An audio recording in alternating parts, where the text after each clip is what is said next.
full of liquor, then we dive in it. Pull him to the side, let me slide in it.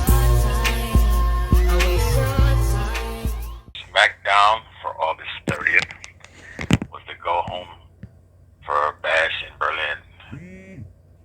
Opened the show with LA Knight versus Ludwig Kaiser for the US Championship. LA Knight won that one. Followed by Apollo Crews and Baron Corbin versus Legado del Fantasma. Legado del Fantasma won that match. Followed by the Bloodline with a video promo with Solo Sikoa basically saying he didn't care if it was Cody Rhodes or Kevin Owens who won. He got next. Which led right into Cody Rhodes and Kevin Owens cutting a promo for their match for the World Championship on Berlin, Bash at Berlin. After that was Carmelo Hayes versus Andrade, with Carmelo Hayes winning this round. Then the show ended with Nia Jax versus Mia Yim in a street fight for the Women's Championship, with a sidebar fight with Bayley and Tiffany Stratton. But anyway, Nia Jax won that match to retain her title, which leads into the next day, which was actually Bash at the Beach, August 31st. Bash in the what? Bash at Berlin. That's how old I am. I remember back to Bash at the Beach. Okay. That was the old show. That was the old title of the show. It used to be The Beach. Okay. Berlin. Okay, there we go. Cody Rhodes versus Kevin Owens. Cody Rhodes won that match. You saw this, right? Yeah. I didn't get a chance. It wasn't that good of a fight. It was honestly lackluster in my opinion, but that could be because I was hoping to see a little more drama, but there wasn't any from them. I was a little expecting for Solo Sikoa to pop out because, interference, but he didn't. And yeah, like he said the night before, he didn't care who he was gonna get next. So, but yeah, he didn't show. But it would have been great if he interfered. But you do know why none of the Bloodline came, because they were at the funeral, the homecoming. Yeah. Yeah, I know, which is respects out to the family, but yeah. All right. After that was Belair and Cargill versus Fry and Dawn for the Women's Tag Team Championship, and Bianca and Jade won that. I wouldn't say their fight was extraordinary either. I was happy that they got their tag teams back, but it's the fact that everybody thinks that Jade Cargill is gonna stab Bianca in the back. That would be interesting. Yeah, but when everybody on the internet is like, "Oh, she's gonna do it," it makes me think it's not gonna happen because so many people are expecting it to happen. I don't think it will. After that was CM Punk versus Drew McIntyre in that was the 4-corner match. That was actually a good fight. The whip match, strap match, I should say. Yeah. Oh yeah, they were both battered and bruised after that because they were whipping each other hard. It was a pretty interesting match, especially since I didn't know what was happening at first. And then when I realized, I'm like, oh, this is actually a pretty interesting concept. Yeah, that's a very old concept. They used to do that back in the 70s. Mostly folks from down south and like Texas out in the west. They brought it up here to the north. But you would mostly see it down south with folks like Dusty Rhodes and Terry Funk, Von Erichs, Jerry Lawler in his prime. All them old guys used to do I see. Anyway, CM Punk won that one. You were about to say? Oh no, I said I see. Ah, Okay, let me cover then, this one. okay. Next up was the fight between the Judgment Day and Priest and Ripley. It was a good fight. I wouldn't say it was too extraordinary. I was happy that they won, but we all knew they were going to. Because I feel like they're playing it as the Judgment Day are weaker without them, which is true, but they're playing into it more and more, so you already expect for them not to lose, you know? Right. But pretty good fight. I would say I wish I would have saw more, but I think they might save that for something else, but we'll see. Well, they still got some mileage left in that. Yeah, so it I might go figure until Bad another Blood. month or two they can run that show for another month or two. It might go until Bad Blood, so yeah. Because it makes But sense for then everything come to a definitely head then. that's enough. That's enough after death, Bad Blood. They can keep running it in the ground. I mean, they still need to run that program with the Judgment Day, but as far as them doing the mixed tag team thing, yeah, it should end by Bad Blood. Yeah. And then after that, we had the main event, Gunther versus Randy Orton, which was very good. The little bit that I saw, and I Gunther retained his belt. I think I ended up falling asleep because I was so tired from schoolwork. But I knew Gunther was gonna win because no way Gunther is about to lose at any time. But it just could be because I'm just a big Gunther hater. Well, he earned it. He's very good at what he does. I didn't say he didn't earn it. I just don't like him. Then he's doing his job. Yeah, but it's also because he went after Priest, and I like Priest because Priest is funny. Gunther is just Gunther.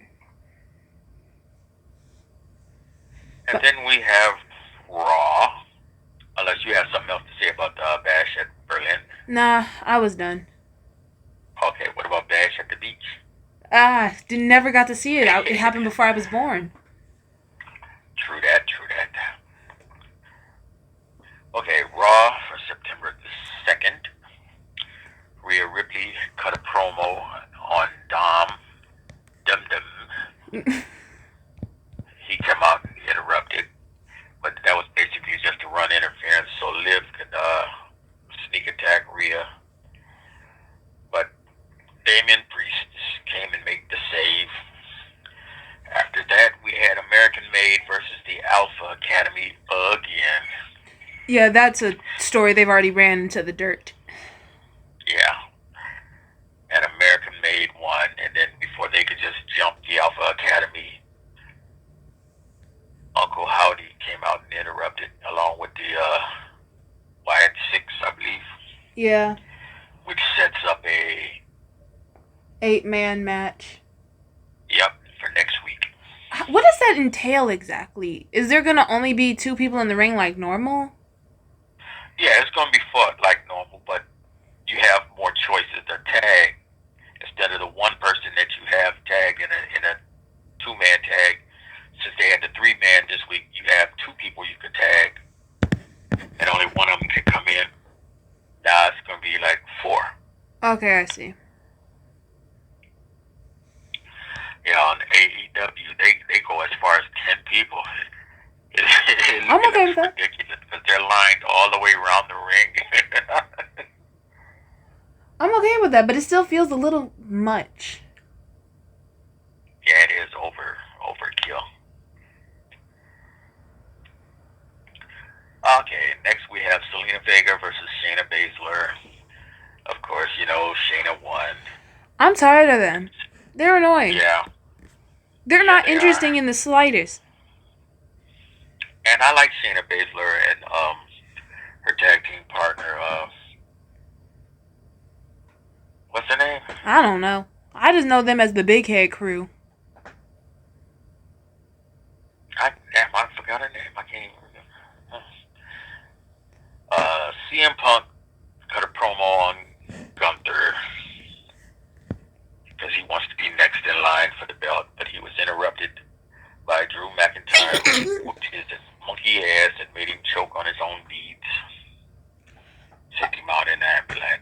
I felt like that was a little too far because I was not expecting for him to like force beads down his throat.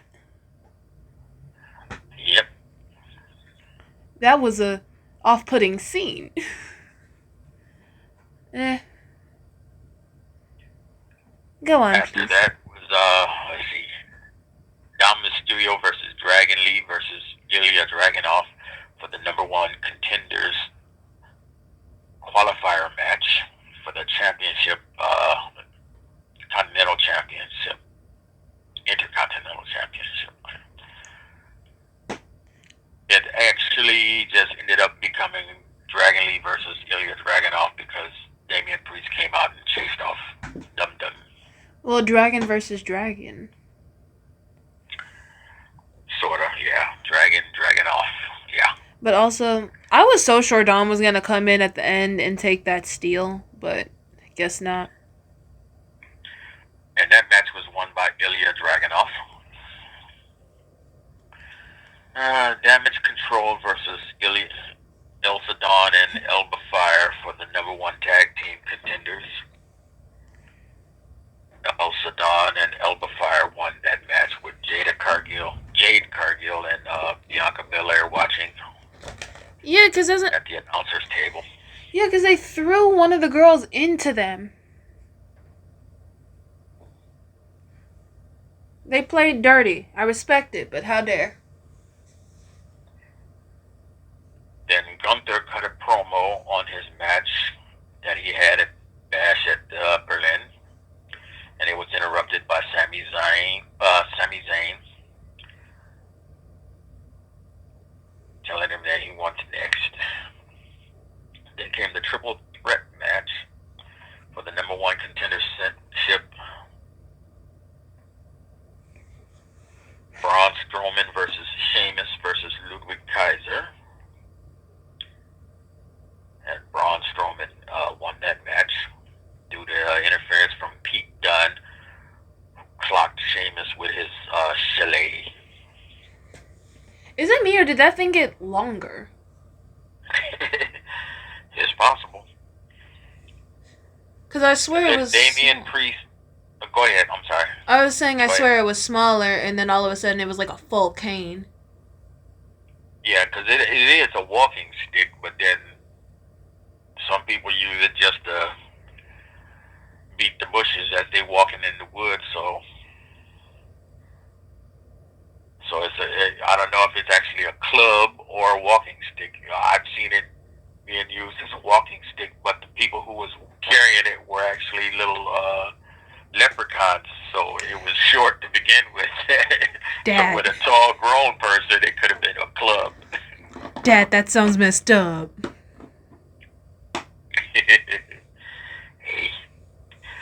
Then the main event, Damian Priest and Jey Uso versus the Judgment Day, which was McDonough and Finn Balor. And Damian and Jey Uso won with some help from Rhea Ripley. Well, okay, time for my thoughts. I've already let a few of my thoughts out for this episode, but I have two more thoughts before we can sign off. One, Big Bronson Reed. Him being out, makes sense, but like at the same time, I kind of wanted to see that fight. And I wanted to see what would have happened if he did get to like place for the belt thing. Right. But I guess we won't see that. Sad. Or he'll crash in during the fight and ruin it. Most likely, yeah. Yes, that's just a thought from me. And then the Judgment Day. Well, Damian Priest and Rhea Ripley and Jey Uso had me screaming. I was here for it. We've been waiting for so long to see Rhea and Jey together. And I loved it. Priest and Jey worked very well together. They worked seamlessly together, and I appreciate that. But at the same time, I want to see more of it. Do you think we're gonna see? They have some footage of after the show of them doing a little dark match thing. It's on YouTube. Okay, I'll I look think it they do up. a little dancing and acting silly before they send people home. Yeah, they did they posted it on all like Rhea and Jay's Instagram where they're just yeeting to the crowd, and Rhea looks really Yeah. weird because she's like hobbling on one leg, jumping up and down. Priest is just in the corner smiling, and then Jay is just watching her, and I'm like, this looks so funny. It just looks really weird because Rhea's just hopping on one leg. But I need to know what is like I've been waiting for this storyline to happen, but what comes next for this? Because we all know Jay is going to have to disappear soon for the Bloodline story to come ahead. And it's so hard to like fully guess what's happening next because of so many things that have just been thrown into the ring, you know? Yeah. Well, I know somewhere down the line they have their the thing where they trade wrestlers. Yeah. So the Bloodline might end up going to Raw. and then they'll be messing with him, with Jey Uso. Oh. It's possible, or he may go over to SmackDown where they're at. I don't know if you and know. Unite with his brother. I don't know if you know. They just signed on a new Bloodline member. He's supposed to be the half brother. Actually, two of them, but I don't know which one is the first one that's gonna come out. Well, there's one I've been waiting for months, and he never came out. I don't remember his name. He has like a shorter haircut. Dang, I don't remember his name. He worked with Jacob Fatu. Jacob Fatu is his cousin. I know that like they're direct cousins because their brothers are brothers. Their fathers are brothers.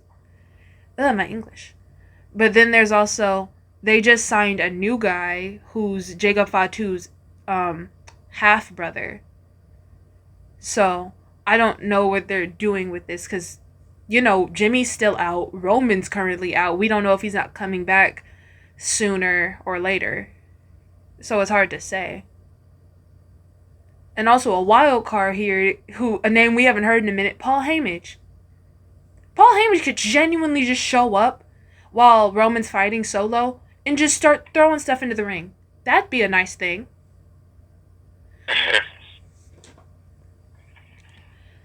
You have any wrestlers for the week? Gunther. Ugh, how dare you. He finally showed the world that he is a force to be reckoned with. He's a potato man who needs to go away. I'd like to see him take on folks like Braun Strowman, Brock Lesnar, if he decides to come back. You know, people of that caliber. Yeah, but I will say Gunther has moves, but like he seems less like intimidating to me because he mainly just chokes people out, which isn't really that interesting to me, but I guess that's my like own, I want to see more.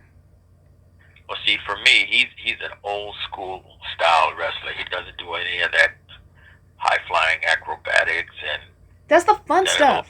Fancy Japanese crazy stuff. He does basic old school wrestling, and I like that. It makes him stand out more in today's type of wrestling. That's why I like it. Yeah, I digress.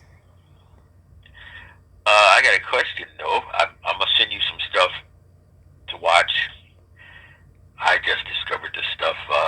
Nubian Nation Pro Wrestling. What is that? Nubian Nation. It's a bunch of black women who started their own little wrestling thing. I've seen a couple of matches. They got something to work with. Okay, I'll check it out when I get back from the gym today. Okay, I sent you the little promo thing at one match, and then you can go ahead and sign in, subscribe to them if you want to see the rest of the matches that's on there. Okay, well, we can sign off here. Goodbye, Okie Father. dokie, Mr. Smokey.